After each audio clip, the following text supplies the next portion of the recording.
कि हम सब लोग, हम सबके अंदर तो एक चेतना ही काम करती है ना कि हम समाज के लिए कुछ करें। ऐसा थोड़ा कि नहीं करती है, करना चाहते भी।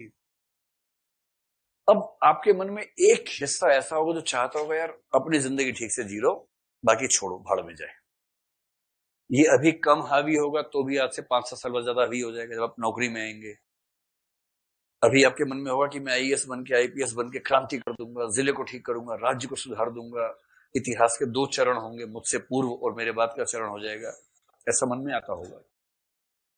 जब आप कलेक्टर बनेंगे तो आपको समझ में आएगा कि आपके कलेक्टर बनने के साथ जितनी शक्ति आपको मिली है उतने ही माई बाप सिर के ऊपर बैठे हुए हैं, और उन माई बापों की पूरी शक्ति इसमें लगेगी कि आप खास परिवर्तन ना कर सके। छोटा मोटा ऑर्नामेंटल चेंज कर लें, ठीक है, कर दिया आपने, एक छोटी स्कीम चला दी, एक ये स्कीम की, एक वो स्कीम की, अखबार में फोटो छपे, इश्तेहार छपे, खूब उद्घाटन, खूब कैंची फीता बीता हुआ, नाम हुआ, आप खुश रहो। वो इस भाव रखते कि हाँ बेटा खेल लो जाओ जाओ चिंटू खेलो खेलो।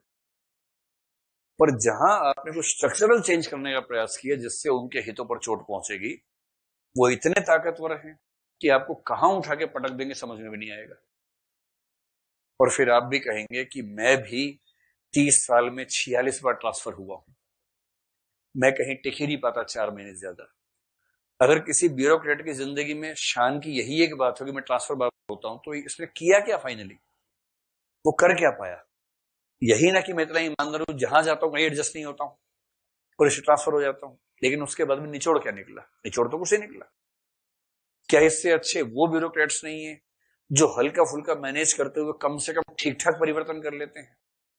अब ये बड़ी दुविधा है, जब आप जाएंगे प्रशासन में बड़ी दुविधा है कि आप हर बात पे क्रांति करना चाहते हैं या आप सामान्य बातों पे झगड़ा किए बिना कहीं कहीं क्रांति कर देना चाहते हैं। कौन सी पॉलिसी लेके चलेंगे?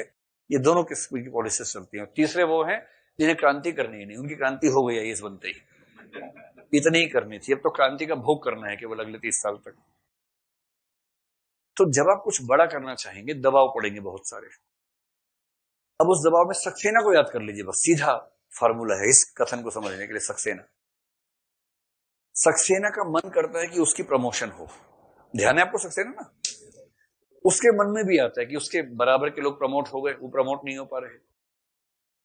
जैसे ही दास साहब ने उसको केस दिया, यानी कि डीआईजी सिन्हा ने ये कहा कि दास साहब ने आपका नाम बताया है, उसके मन में पहला भाव क्या आया कि पहली बार मुख्यमंत्री ने इतना भरोसा किया है, बस इस बार ठीक से काम करूंगा तो प्रमोशन हो जाएगा। यही भाव तो है। ये कौन सा भाव है? स्वार्थ का भाव है, स्व का भाव है, जो कि स्वाभाविक है, सब में आता है। पर जब वहां गया, सिचुएशन देखी, तो गिल्ट फीलिंग होने लगी, ब्रह्म राक्षस जागने लगा उसके अंदर का। अब जैसे वो मिलता है महेश से या हीरा से या रुकमा से या बिंदा से, उसके अंदर का जिम्मेदार व्यक्ति जाग उठता है, सुपर ईगो, और उसको लगता है कि अगर इनकी आह लेके अपना मैंने प्रमोशन ले लिया ना तो मैं जी नहीं पाऊंगा, और प्रमोशन की शर्त है इनकी आह लेके प्रमोशन लेना। अब दुविधा है, अगर आप इनके साथ चलेंगे तो क्रांति के रास्ते पे चलेंगे, और अपनी प्रमोशन को साधेंगे तो इन मजबूर व्यक्तियों के घर में एक व्यक्ति की हत्या हुई है, उस हत्या की लीपापोती करेंगे, तब आपको प्रमोशन मिलेगी। इसकी इच्छा दोनों है, प्रमोशन भी चाहिए और ये सपना भी कि मेरे आईपीएस होने की वजह से किसी की जिंदगी सुधर जाए, मैं ये भी करना चाहता हूं। कैसे करेगा? दिमाग का दही हो जाता है तो तय नहीं हो पाता कि नैतिक क्या है, अनैतिक क्या है। एचएससी क्लास में मैं शुरुआत में ये सब महसूस करवाने के लिए छोटा सा बच्चों वाला एग्जांपल देता हूं, जो आईएएस के इंटरव्यू में खूब पूछते हैं कि एक तरफ प्रेमिका खड़ी है, एक तरफ मम्मी खड़ी है, लड़कियां इसको रिप्लेस कर लें प्रेमी और बाप से। एक तरफ प्रेमी खड़ा है, एक तरफ बाप खड़ा है, बाप नहीं सॉरी पप्पा खड़े हैं, पप्पा, बाप से खराब लगता है, पप्पा खड़े।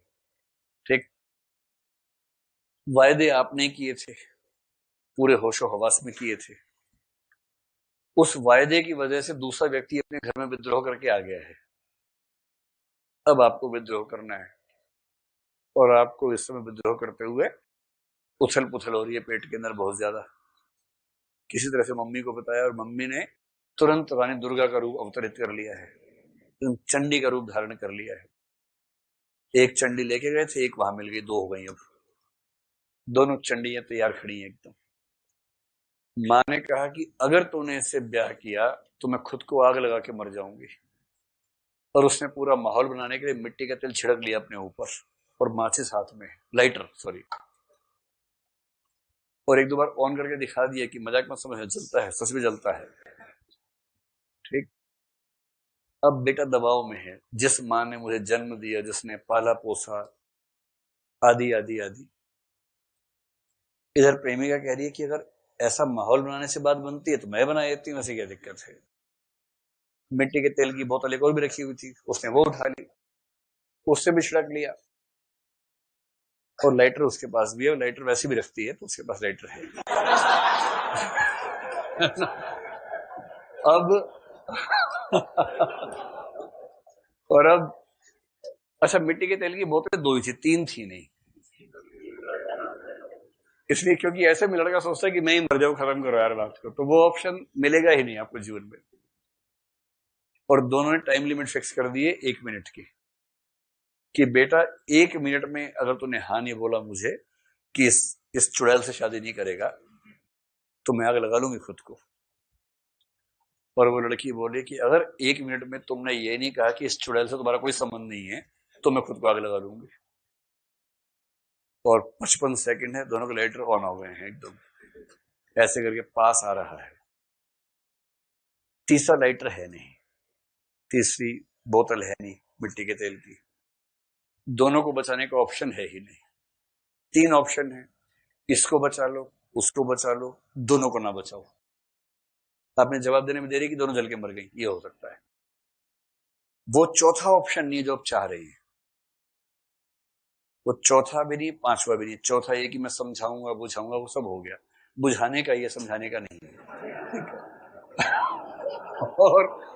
और बुझाने का भी थोड़ा बहुत ही बचेगा, क्योंकि जितना तेल छिड़का हुआ है ना उसके पास स्कोप ज्यादा रहेगा नहीं। और पांचवा ये कि मैं खुद मर जाऊंगा, वो ऑप्शन है ही नहीं, कुछ ऐसा सामान है ही नहीं कि आप ऐसा कुछ कर सके। आपको तो सिर्फ ये चुनना है कि ये या वो, बस। लड़कियां इसमें रिप्लेस कर लें बीएफ और पापा, गर्लफ्रेंड एंड पापा। मेरे ख्याल लड़कियों को दुविधा कम रहेगी इस मामले में, किसको आप बचाएंगे? पापा, सीधी सी बात है, पापा, कोई दुविधा ही नहीं है। मतलब 1 सेकंड से भी 1000वां हिस्सा लेते हुए उन्होंने कहा पापा, इसमें क्या सोचना है, किसको भाई? पापा, पापा, कोई दुविधा ही नहीं इन लोगों को, देखिए। आचार्य भृगु ने सिद्धांत दिया है कि इसी को बेवफाई कहते हैं। बहुत बढ़िया। और लड़के लोग भाई किसको बचाओगे? ये तो रिएक्शन में जवाब दे रहे हैं, अगर रिएक्शन ना होता तो ये इतने मम्मी मम्मी को ध्यान देने वाले लोग नहीं है। वरना ये बोलते मम्मी आप तो वैसे भी 60 साल की हो गई हो, एवरेज के हिसाब से 8 ही साल बचे आपके पास, ये तो बेचारी 22-23 की ही है, तो मैं कैसे इसका जीवन ले सकता हूं? तो अब ये नैतिक दुविधा है, इसमें आप रेखा गणित के रास्ते से उत्तर निकाल नहीं पाएंगे। इसमें कोई भी ऐसा समाधान नहीं है जो एब्सोल्युटली सही हो, ऑब्जेक्टिवली सही हो। आप दोनों में से जो भी फैसला करेंगे उसके पक्ष में पर्याप्त तर्क है, उसके विपक्ष में भी पर्याप्त तर्क है। इसलिए एथिक्स की दुनिया में सब्जेक्टिविटी रहेगी ही रहेगी, ऑब्जेक्टिविटी आ नहीं सकती, ये उसका सच है।